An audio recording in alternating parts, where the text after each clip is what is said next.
Car ಬೈಕ್ಗೆ ಡಿಕ್ಕಿಯಾಗಿ aeronautical engineer ಸಾವಪ್ಪಿದ್ದಾರೆ. ಬಾಗಲೂರು ರಸ್ತೆಯ ಕೆಐಎಡಿಬಿ ಜಂಕ್ಷನ್ನಲ್ಲಿ ನಡೆದಂತಹ ಆಕ್ಸಿಡೆಂಟ್ ಇದು. ನೆಲಮಂಗಲದ ಹುಸ್ಕೂರು ಗ್ರಾಮದ ನಂದಿನಿ ಸಾವನ್ನಪ್ಪಿರುವಂತಹ ಮಹಿಳೆ ಏರೋನಾಟಿಕಲ್ ಎಂಜಿನಿಯರ್ ಆಗಿತ್ತು. ಕೆಐಎಡಿಬಿ ಜಂಕ್ಷನ್ನಲ್ಲಿ ಈ ಒಂದು ಘಟನೆ ನಡೆದಿದೆ. ನಿನ್ನೆ ಸಂಜೆ 6:30 ಸುಮಾರಿಗೆ ನಡೆದಂತಹ ಘಟನೆ. ಕೆಲಸ ಮುಗಿಸಿ ಬರ್ತಾ ಇದ್ದಂತಹ ಸಂದರ್ಭದಲ್ಲಿ ಸ್ಕೂಟರ್ಗೆ ಕಾರ್ ಡಿಕ್ಕಿಯಾಗಿದೆ.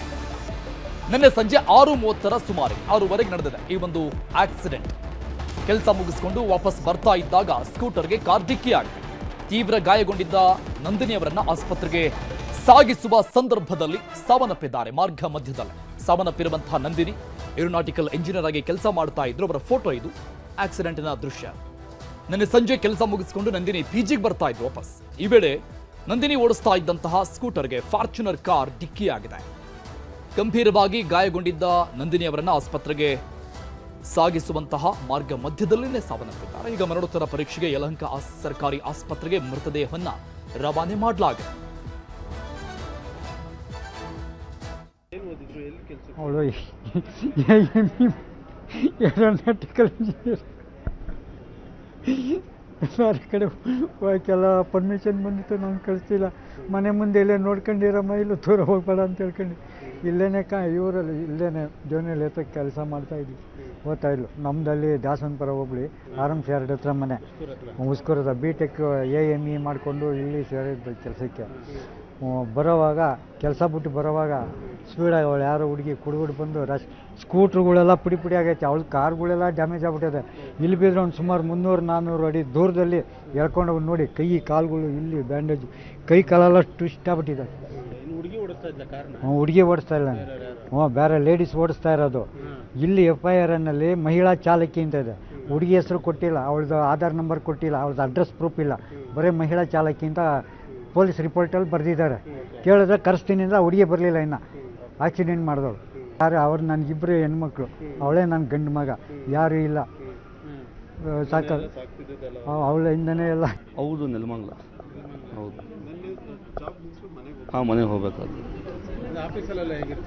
ಆಫೀಸೆಲ್ಲ ಚೆನ್ನಾಗಿರುತ್ತೆ, ಎಲ್ಲ ಚೆನ್ನಾಗಿದೆ.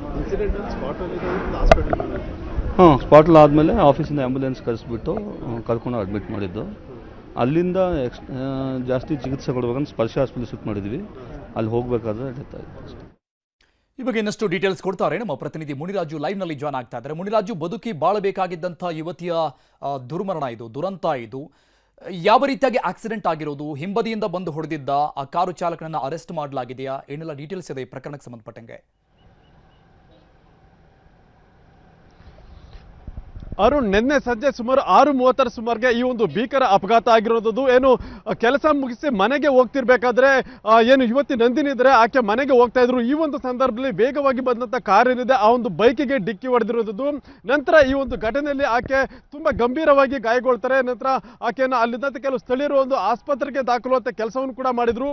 ಆದರೆ ತಲೆಗೆ ಮತ್ತೆ ಕಾಲುಗಳಿಗೆ ತೀವ್ರವಾಗಿ ಒಂದು ಪೆಟ್ಟು ಬಿದ್ದಿದ್ದರಿಂದ ತೀವ್ರ ರಕ್ತಸ್ರಾವವಾಗಿ ಆಕೆ ಆಸ್ಪತ್ರೆಯಲ್ಲಿ ಸಾವನ್ನಪ್ಪಿರೋದು.